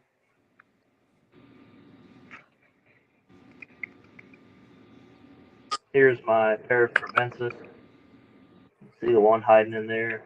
The other one's chilling in the back of the tank there. They did lay an egg, like they did have an egg spawn one time, but I don't know if she ate the eggs or what, but they never fertilized them. There's those guys. And then I have a pair of green lantern platies over here that I'm working on getting raised up to be breeding age. The female there on the left side, I think she's pretty much in breeding age now, so hopefully soon they should be having some fry. Right on. Oh, I always love these little green lantern platies just because of their unique color. You don't see that like blue and black very often in tropical fish like that. At least the brightness of it. Right, right. Yeah, I've got that pair of those guys. And then we'll go to this half of the fish room. Up here is my 55 with some goldfish. That Blackmore is stunning. Yeah, I've got my chocolate, my one-eyed Blackmore, the common here, and then this is a comet, a long fin comet, and then some sort of corridora there. Not exactly sure what kind that one is. And then there's an albino down here. No doubt, John. I always support Hank and since I've met you and started seeing you in the chats, man. You have good conversation. You seem like a cool dude. So no, that's how we help each other out. Support one another and educate each other and help grow the hobby. So thank you for being here now, buddy, and no problem for attending Hank's stream with you on it. And TN Aqua, what is up, dude? You're another one that at least checks out my videos and drops a comment. So I appreciate you very much. Sorry, Jordan. I just No, you're gotta right. go through these. You're good. So over here, this is my 75 gallon. I've got 2 electric blue Acara, and I've got 3 Irian rainbows, and these 2 3-spot gouramis. I got the gouramis from Trevor. The other fish came from Kendall's Aquatics. I also have a spotted pictus cat in here. He's in that log, I think. He hides all the Wait, time, those basically. rainbows came from Kindles? Yep. No kidding. I should be able to Dude. breed these guys in the future, too, because there is the brighter one here, I believe, is the male, and then the 2 darker are female. Or it might be the other way around, but I do know there are opposite genders there, so I should be able to breed those guys eventually. I want to get rainbows eventually at some point, so I might just hold out for you and see if those breed Yeah. for you. I'd love to breed these guys. I'll have to get a setup for them here eventually, but for now I just kind of bought them on a whim when I bought the Acar, because originally this whole 75 I was just going to do blue Acar in and breed them here, but I ended up getting a few other fish that needed the room, so for now they're all just kind of chilling here. But eventually I do plan on breeding the blue Acaras and breeding those Irian rainbows. But that's the 75. This one is planted as well, very lightly, just because that's just what I had. All those are real except for that plant down there. That's fake, but yeah, that is planted. And then over here, these are Neolamprologus caudopunctatus. So it's a type of shell dweller. I have 6 of them currently. Hoping I've got some males and females. They're in a 29 That tank gallon. looks really good compared to how he had it with the axolotls. It looks like a whole different tank now. Oh yeah. And what's neat too is these shells and stuff. I kind of buried a couple of them, just pushed them in the sand a little bit so they'd stay in place. But all those mounds and everything you see that lead up to them, they did that all on their own. I didn't do any of that. That is cool. Oh yeah, that's something that people have always said about these. They'll set the tank up how they want. So you throw the shells in there and they do what they want. So yeah, that's definitely pretty neat. But like I said, I'm hoping I've got some males and females in here. I've noticed some dominant behavior from a couple of them. I think that guy down there. Oh, sorry, can't see. That one towards the heater right there. I think he's a male because he acts pretty dominant. You see there, he's chasing the one. So I'm pretty sure he's a male, but I'm hoping there's a couple females in there because there are that one there's kind of smaller. So hopefully we'll get some breeding out of these guys soon. Right. I'm thinking I might, if I do see some breeding out of these guys eventually, I think I'm going to take this log and move towards the middle and kind of separate the shells so they can kind of make their own colonies in there. Right. Because that's what they'll do. I mean, if you separate their tank, they'll each have their own colony on each side and do their own breeding, and there'll be males that'll kind of dominate that one side. And yeah, they're definitely neat. They're really interesting. Down here, I've got some koi swordtails. There's my male. And I don't know, there's a couple. Oh, I'm about out of these guys, honestly. I only had a few more left, so I may end up doing something else with that tank. I'm kind of over them. Probably just end up putting them in the 55 with everybody else. Right. Here's most of my dwarf panda females. Like I said earlier, there are a couple of males in there still that I haven't got pulled out yet. Right there's the male. I'd like to point out, I think it's cool that you are already writing the names of the fish on the tank as if you're ready for business and stuff like that. Yeah. I thought about it just doing kind of that helps on me some for of mine just organization so I too. can remember everything I have. Yeah. Oh yeah, definitely. I mean, because when you get 29 tanks, it does make it a little difficult sometimes to remember everything. Right. See, here's my big main female right there. She's got some nice coloration to her tail and everything. Focus on her. There you go. Down here, I've got some baby turtles. Whittle slider or red ear. Yeah, these guys aren't red ears. I'm not exactly sure what they are. They might just be some sort of a paint or a fox, maybe. Right. But I've got those down there. Here's my male pandas, just like the females that we were looking at over there. These are the males that I breed with them. And they stay pretty small because they are dwarf variants. I really like them in this tank with the blue backgrounds, though.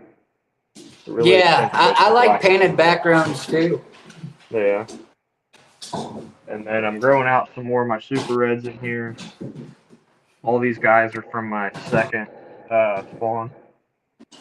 What are you selling those for? Once I told about this size, I'd probably sell them for like 10. Okay. But they're still a little bit small. Like I'm not quite ready to sell them. I've got a guy who's wanting to buy a few of them off of me that I know. I told him I'd make an exception and sell them some early just because I know them. But so like something I've not figured out because I've not been breeding these guys very long is when they're juveniles like these here, they've got all these black spots on them. And then as they grow out, they kind of start disappearing. So, or at least that's what it seems like.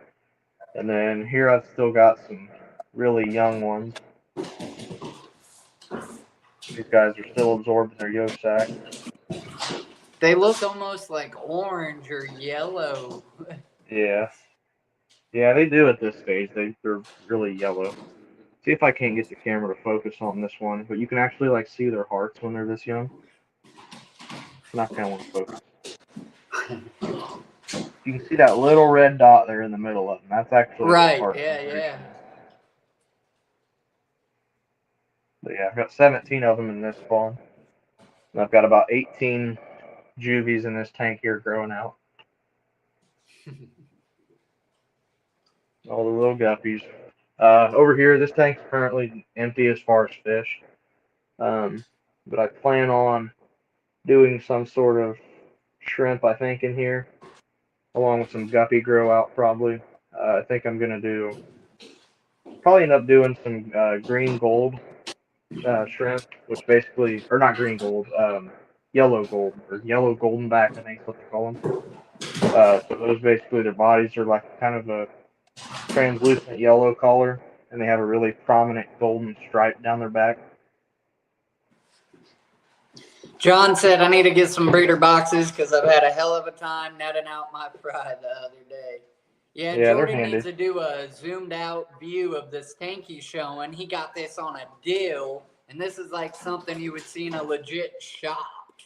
Yeah, the 3-tier rack, 25 gallons each cube. They have overflows and stuff set up on them. Well, they're not really set up. I mean, they're in place, but I need to go. I've been taking them out because I took them out of this middle one here. So I'm just going to run them all on individual sponges for now. But eventually they might go to some sort of overflow system. I'm just glad to see it up and down. It was kind of just wasting away here at my house. What's that? I'm saying I'm glad to see you actually getting it up and going. It was kind of wasting away at my house.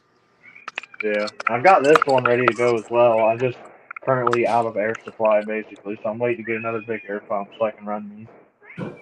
And I want to call it wasting away, Trevor. It's kind of hard to go with that transition from just being a hobbyist to I'm going to start breeding and selling and becoming a business. You have beautiful tanks, man, and I'd be honored to have them at my house. So don't beat yourself up too bad. And it sounds like y'all really need to just sit down and have a real conversation, start pushing it forward and, figuring out what you guys are doing.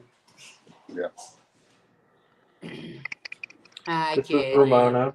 She likes to drink out of the fish tanks. For whatever reason. I don't know where Tyson's at. He's hiding somewhere probably. But yeah, that's pretty much the fish room. Yeah, there's the rack again. I was told that came out of the reef in Indianapolis, but Trevor was telling me. Yeah, the last time I was at the link, kind of checking everything out, they had the same exact setup. So I'm assuming that's where it came from. I got it from their